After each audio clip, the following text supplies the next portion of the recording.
Hey guys, welcome back to the channel. Fabrizio Romano here as always to keep you posted on the transfer market. Today guys, several things to discuss from Nicolas Jackson to Ruben Amorim with Manchester United winning against Chelsea, and then Robert Lewandowski, Frankie de Jong, something quick on Rashford. Let's jump into it together.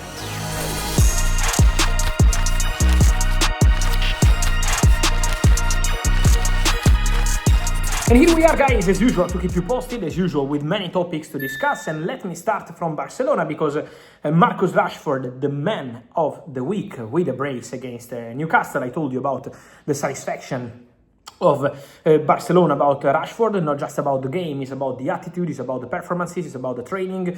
So Barca very happy with Rashford, and remember that for 30 million euros they have a buy option clause included in the deal from Manchester United. Well, tonight Barcelona play and Rashford is not in the starting 11 despite the absence of Lamine Yamal for injury, because Marcus Rashford arrived quite late in the last training session before the game. So Hansi Flick is very clear about that. Last week was Rafinha, this week is Rashford. For him it's very clear who is late, even few minutes, as it was the case of Rashford, as reported by Fernando Polo on Mundo Deportivo. Well, for Hansi Flick it's very clear. In that case, players don't start. And so this was the message, and Rashford will have the opportunity to enter in the second half, but starting 11 is something that is no longer guaranteed when a player arrives late at Barcelona, already since last season with Hansi Flick as head coach. Talking about Barcelona, guys, and future of the players, I wanted to clarify two situations with many questions we are getting. The first one is Frankie de Jong, the contract of Frankie de Jong, because there is optimism.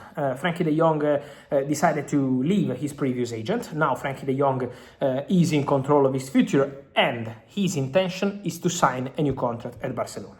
Frankie de Jong has always been very happy at Barca. You probably remember a few years ago with Erik ten Hag at Man United, we had several stories, several rumors on the future of de Jong, but at the end the side of the player has always been, despite interest from England, despite interest also from Bayern in the recent past, in the recent years, Frankie de Jong always had this big desire to be at Barcelona, to be an important part of Barcelona squad. Now he is a crucial part of Barcelona squad. Hansi Flick is very happy with him, and it's the same for the president Laporta, for the director Deco. And so my expectation is that Frankie de Jong will sign a new contract at Barcelona. There is a conversation, a negotiation ongoing, and there is optimism because Barca and Frankie want to continue together. For Robert Lewandowski, this is not something that is going to be decided today, tomorrow, in September. Barcelona and Lewandowski are very happy together. Then, closer to the end of the season, because of the age of the player, so in the next months, Barcelona and Lewandowski will decide together what they want to do.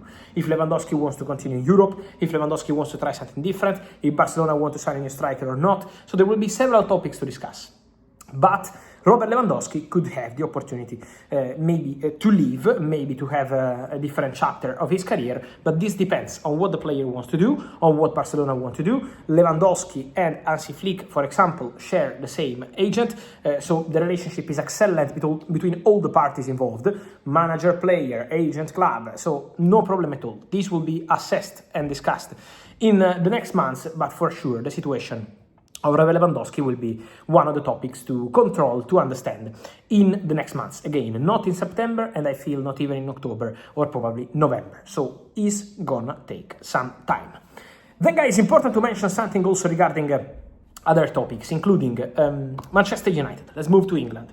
Manchester United, because they beat Chelsea, and so a bit less of pressure for Ruben Amorim after a complicated week. It's been a big storm around the manager. We heard several things. Then I told you a few days ago that there was a surge in Ratcliffe in person at Carrington to meet directly face-to-face with Ruben Amorim. They were not talking about changing the system. So what Amorim said in press conference was the reality. Sir Jim Ratcliffe didn't go there, from what I'm told, and said, okay, you change the system, why you don't change the system, or these kind of things. Sir Jim Ratcliffe is a very smart man, and is never going to influence the manager on the tactical point of view or on the philosophy. He just wants to understand. He wants to be present because he wants to understand. So he was in the stands for the Manchester derby, in the stands for the game against Chelsea, present at Carrington before the game to talk with the manager. He wants to understand, he wants to help to make sure everything is going in the best direction possible for the club. So this is the reason of the presence of Sir Jim Ratcliffe, but not to influence the coach, not even to discuss a new contract, because Ruben Amorim, in a funny way, let me say, very auto-ironical, he said about new contract when he was asked in press conference before the game. He said the president, the co-owner, Sir Jim Ratcliffe, was there to offer me a new deal. Obviously, he was joking. New contract was never a point of discussion, but Sir Jim Ratcliffe just wanted the game to understand and to be part of this conversation, preparing a big game against Chelsea, won by Manchester United, and now to keep going. So, from what I'm told, Sir Jim Ratcliffe will be absolutely super present again this week, absolutely monitoring everything, and he wants to make sure that everything is going in the right direction. So this is the reason, not to influence the system, not to influence the tactics, but to make sure that Man United are going in the right direction. So let me say that, again, Amorim at the moment feels this support. Man United, even in the last few days before the Chelsea game, never approached any other coach. We heard many names. Obviously, when there are big names on the market, it's quite obvious to link them with Manchester United, seeing that it was a very difficult start of the season for them. But never any conversation started, any negotiation started, because Man United maintained their confidence in Amorim. Then, obviously, they want to see more and more results. It's not just about the Chelsea game. The next games will also be important to show how the situation changed. But for sure, it was an important win for Ruben Amorim's future and for Manchester United. Moving into Chelsea, guys, I wanted to clarify something, because many of you are asking me what's going to be the impact of Emmanuel Emega to Chelsea for Nicolas Jackson. Look, guys, I think then in football never say never, because there could be, I don't know, new managers, new agents, whatever it happens. But in football never say never. But if you ask me today, the feeling around Nico Jackson and Chelsea is that Nicolas Jackson will not play for Chelsea anymore. Is that the story between Nicolas Jackson and Chelsea is completely over. So unless something extraordinary or special happens, Jackson will not play for Chelsea anymore. Now, he's at Bayern, he's just arrived. Let's give Jackson some time, obviously, to adapt.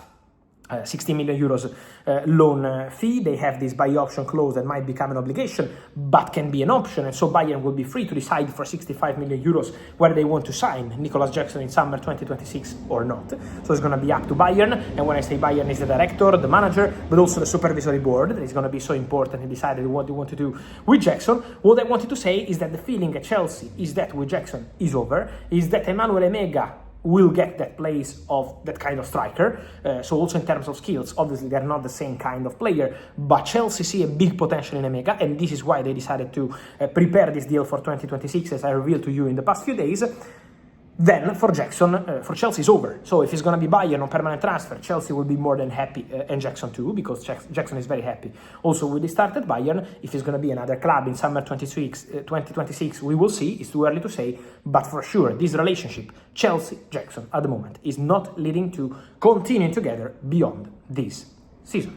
And so, guys, let me hear your thoughts on all these stories, from Rashford to Frankie de Jong, but also Lewandowski, Ruben Amorim and Sir Jim Ratcliffe, but also Nicolas Jackson, Chelsea, Bayern and all the rest. Let me know, guys, your opinion here in comments. Remember to like this video, turn on the notification bell, subscribe to the channel. See you soon, here with Fabrizio. Ciao.